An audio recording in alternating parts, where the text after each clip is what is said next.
Welcome, everybody, to another episode of Let's Make Dinner, your audio library of amazing dinner recipes you can always get on the table. I'm your host, Susie Weinrich. All right, we're up for a little controversial recipe today. I had no idea how much controversy surrounded cornbread, but when I posted a recipe on Pinterest about cornbread, I got all sorts of comments. I am telling you, people feel very passionately about cornbread. So what I'm going to say, the disclaimer for this episode, is that this is my take on buttermilk cornbread. If you don't like it, don't make it. Don't shame me. We love it, but maybe you won't love it. But I think it's a perfect combination of corn flavor, cornbread texture, but still enough moisture so that the cornbread is tender and not dry and crumbly. So if that sounds good to you, then I highly recommend you try this buttermilk cornbread recipe. We're also going to make a delicious honey butter to go on the cornbread. Ooh, so yummy.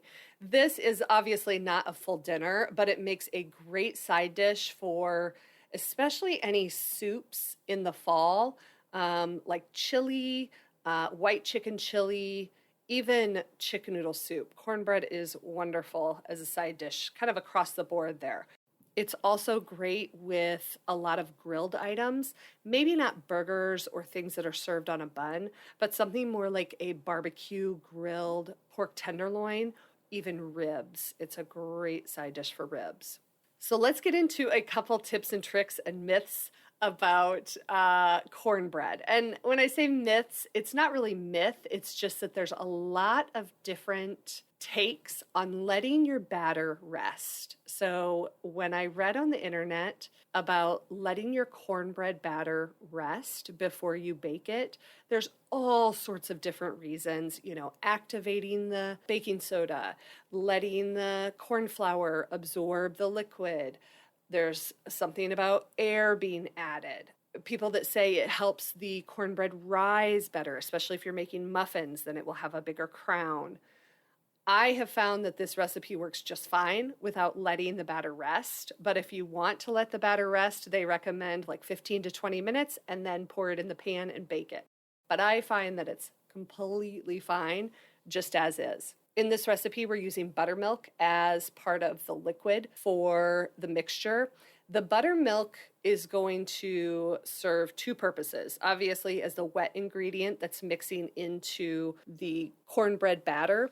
Then it's also considered an acid, so it's going to activate your baking powder, which that is the difference between baking soda and baking powder. Baking soda is already activated. It doesn't need that activator. Baking powder needs an acidic activator to help it work. Otherwise, everything is pretty much straightforward for this recipe. You will need a 9-inch round baking pan or dish to make this buttermilk cornbread. You could also use a 9-inch round cast iron skillet would work here as well. Let's get into making the full recipe for buttermilk cornbread. It's actually pretty easy. So you're going to preheat your oven to 400 degrees. Then you're going to prep a 9-inch round pan by spraying it with non-stick spray. In a large bowl, you're going to stir together the dry ingredients, which is going to be 1.5 cups of medium grind cornmeal, 1 cup of all-purpose flour, 3 tablespoons of sugar. That's going to add just enough sweetness to enhance the flavor, but not so sweet that it tastes like cake instead of cornbread.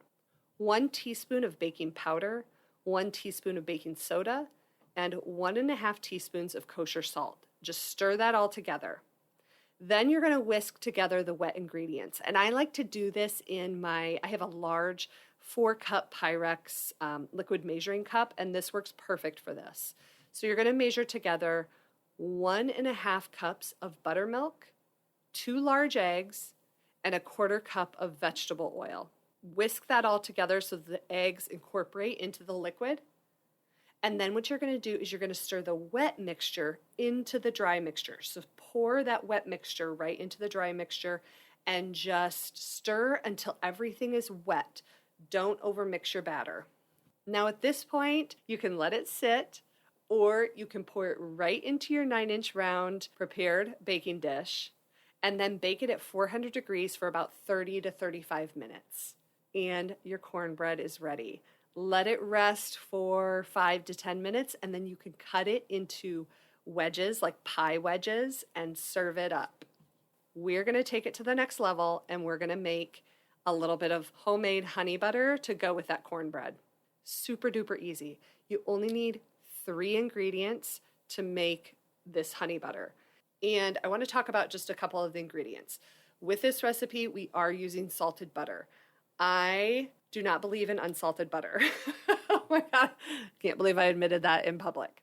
Unsalted butter is basically like grease to me. It doesn't taste like anything. You need that salt in there to give that butter its sweet, creamy flavor. So please use salted butter here. And then the recipe calls for a flake sea salt, like a Maldon sea salt. If you don't want to use that, then if you're going to use just like a kosher salt, you're going to want to start with about a 1/4 teaspoon and then add more to taste. That flake sea salt is a little bit more delicate than some other salts, so we can add a little bit more. And it adds, oh my gosh, it adds the most beautiful little texture in your honey butter. So if you can, get that flake sea salt. You will not be disappointed. All right, to make your honey butter, in a small bowl with like a spoon or a spatula, you're going to mix together that room temperature salted butter. It's 12 tablespoons of salted butter, 2.5 tablespoons of a good quality honey, and 3/4 teaspoon of flake sea salt. You're just going to whip it together. Now, if you want to use a handheld mixer or you want to use your stand mixer, you can absolutely do that.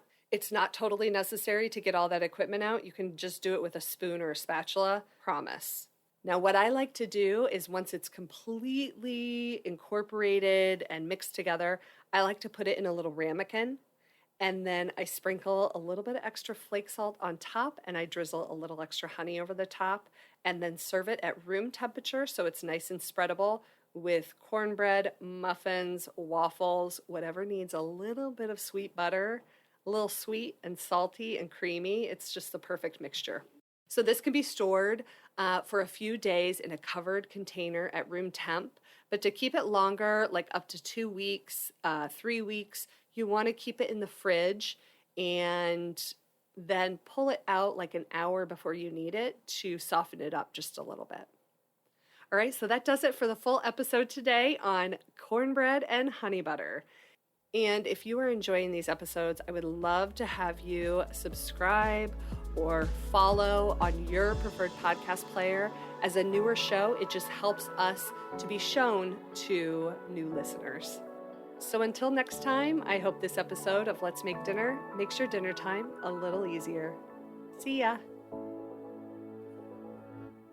All right, guys, now it's time for your double dip. Thank you so much for sticking around. Every week, I will share the next week's recipe that we're making so that if you do enjoy cooking along and you want to make the new recipe, you can make sure that you have all of the ingredients you need to cook along with me. So next week, we are making one of our very favorite side dishes that we have all the time here. It's a highly requested recipe from my kids. We are making crispy oven potatoes. So you don't need much to make these. Basically what you're going to need are these really tiny potatoes. Sometimes they actually are called tiny potatoes. They will be smaller than a ping pong ball.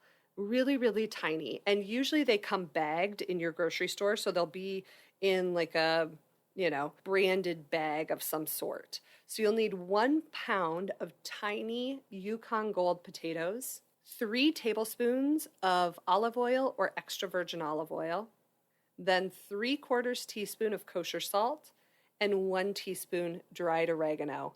You'll also want to make sure that you have a cast iron skillet to cook these in. So I hope you will join me then and make these delicious little crispy potatoes, and I hope that you guys all have a wonderful week ahead.